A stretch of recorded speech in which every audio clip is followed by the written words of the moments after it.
দুইটি রাশি যদি একসাথে দেওয়া থাকে তাহলে এক সহগের মান সূত্রটা হবে প্লাস মাইনাস আর সব সংখ্যা গুণ n এর মানটা হবে -1। এখানে নোট হিসাবে শুধু n সম্বলিত রাশিটা মাইনাস হলে মাইনাস বসবে আর প্লাস হলে প্লাস না বসালে চলবে। রাশিটার বিস্তৃতিতে x এর সহগ কত?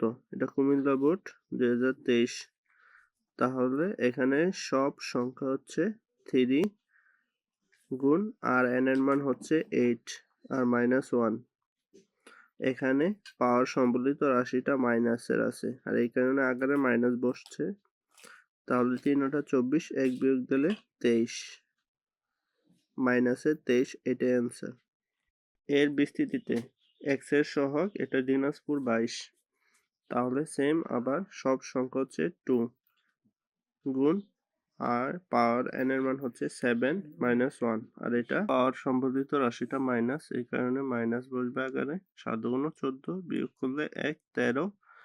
এটা x এর সহগ এটা কুমিল্লা বোর্ড। তাহলে সব সংখ্যা এখানে হচ্ছে হাফ গুণ আর n এর মান 8 -1। তাহলে কাটাকাটি করলে 4 আর বিয়োগ করলে 1, 3। আর এখানে পাওয়ার সম্বলিত রাশিটা প্লাসের, এই কারণে প্লাস না বসালে চলবে।